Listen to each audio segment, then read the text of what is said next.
We will be using the very building blocks of life to preserve human knowledge from mechanized extinction? It's not just ironic, but heroic. Life as a hero, beating back the forces of oblivion.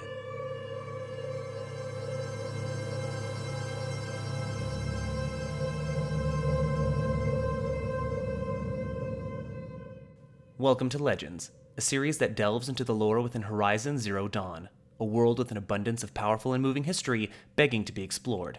Today, we take a closer look at Gaia's subordinate function, Apollo, and the events that drastically altered the course of Project Zero Dawn and the world it created. As those who have completed the main story of Horizon know all too well, the newest generation of humans introduced into a revitalized Earth were intended to be educated by Apollo in learning centers known as Lyceum. Apollo recognized in this instance as the Greek god of truth and prophecy, and Lyceum deriving from the gymnasium dedicated to Apollo in the classical era of ancient Greece, where the famed scholar Aristotle would found his school of philosophy. The woman who would be chosen to spearhead this monumental undertaking was the director of the International Collective Memory Institute of New Tehran, Samina Ebadji, a scholar who had dedicated her entire career to the preservation of human knowledge, who had unknowingly already laid the groundwork for much of Apollo long before the imminent apocalypse. In the originally estimated 15 months Zero Dawn had been given for completion, Apollo required the collection and processing of a projected 180 million discrete data entries amounting to 42 zettabytes of data. For perspective, converted to a more commonly used unit of digital storage, that is equivalent to 42 trillion gigabytes of data. Luckily, this was not the first project of this nature or magnitude Samina had been commissioned to create. In the year 2041, work on a groundbreaking international project began, co-founded by 5 of the world's most prominent powers towards the goal of spawning human life outside the reaches of our solar system. This was the beginning of the Odyssey Project. With this colonization would come the need for educating the new populace.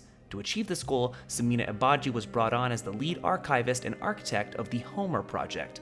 Though the first iteration of the Odyssey Project would be abandoned in 2057, her work would prove crucial to the success of Zero Dawn almost a decade later.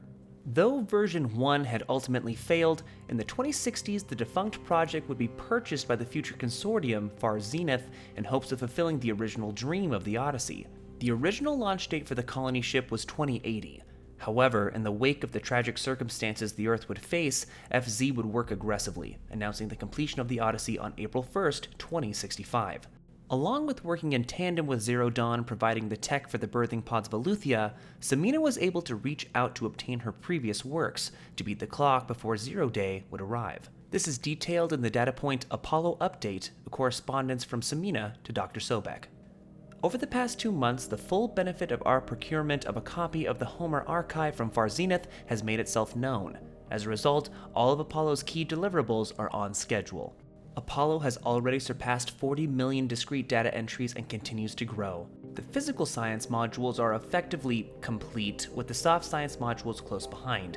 World history, cultural data, and media archives are also on schedule. Language preservation is wrapping up a bit ahead of schedule due to the falling short of our original goal to preserve 4,500 languages.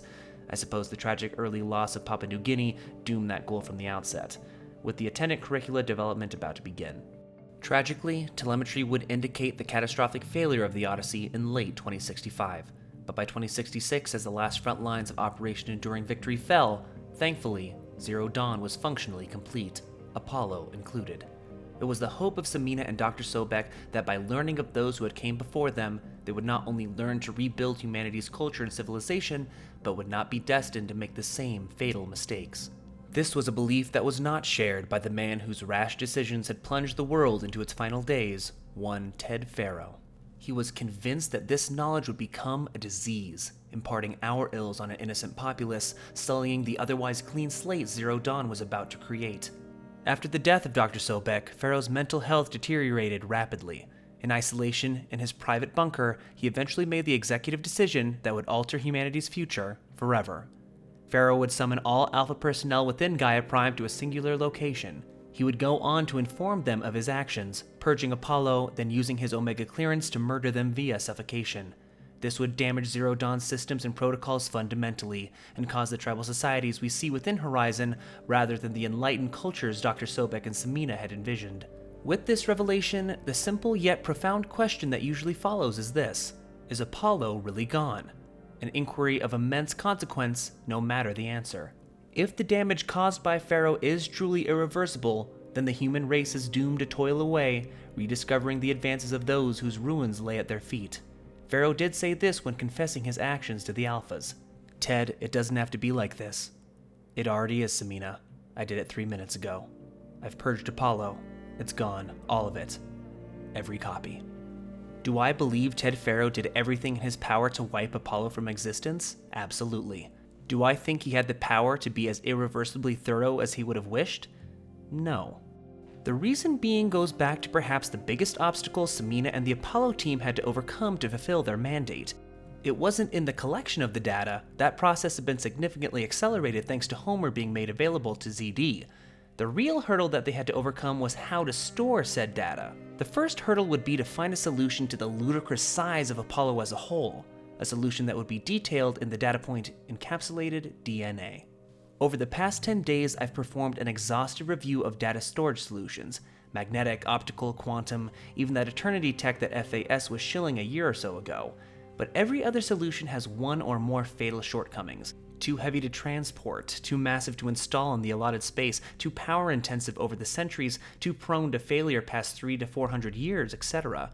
Encapsulated DNA will easily hold the 40 plus zettabytes we're projecting for Apollo. There are still many details to finalize, of course. To start with, we'll need to select an inert material in which we'll embed the molecules, already testing 16 candidate materials, as well as design and fabricate the power systems and sealed reliquaries that will keep the DNA at negative 18 degrees Celsius for 1,000 plus years. The material eventually chosen to solve these shortcomings would not draw from the technological advances of the day, but much like the former solution, rely on the ingenuity of natural phenomena. Samina enlightens us to this fact with her hologram presentation of Apollo within the Zero Dawn staging facility. First, the construction of data repositories in cradle facilities around the world ensuring redundancy. Second, the collection and processing of a projected 180 million discrete data entries. 42 zettabytes of data in Mandarin, English, Spanish, and Arabic. Third, the transferal and encoding of all that data onto DNA encapsulated in synthetic fossils. The only medium capacious and durable enough to safeguard it without degradation for the centuries to come.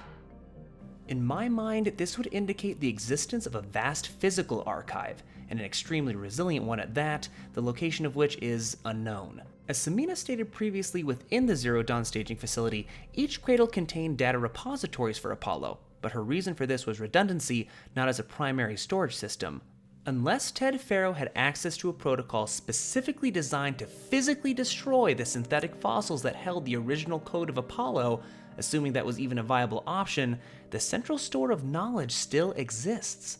What Pharaoh was most likely able to accomplish was purging the ties between the central archive and Lyceum centers located around the world, thus depriving those born from cradles access to this knowledge. Yet the most compelling evidence towards Apollo not being entirely gone has to be Pharaoh's murder of the Alphas. If Ted was truly able to eradicate all traces of the subfunction irreversibly, there would be no need to end their lives. It's not like they could leave Gaia Prime to start the entire project from scratch. Their exit, thus unsealing of the facility, would compromise the entirety of Zero Dawn, a price Dr. Sobek had paid for with her life. Also, Pharaoh had no risk of any retaliation from the Alphas or any other Zero Dawn personnel, being that he was isolated in his personal deluxe bunker, Thebes, not in Gaia Prime or Elysium. The only rationale where murdering the Alphas makes sense is if there was a chance they could, remotely from Gaia Prime, undo the actions of Pharaoh and restore Apollo to working order. If this was the case, killing Elizabeth's team was the only way of ensuring Ted's actions could not be undone. Personally, this gives me hope that the world Dr. Sobek and her Alphas envisioned isn't gone forever. Perhaps this will be a driving force in another chapter of Aloy's life, bringing enlightenment to a world who had been previously denied it. What is the true uncertainty is if this knowledge was once again brought forth to the people of the world, a world with centuries of established history and cultural truths, would they be able or willing to accept it? And with that, our journey comes to an end. If you'd like to see more content like this, likes and shares are always appreciated, and if you really like what we're doing at the channel, come join our community and hit that subscribe button.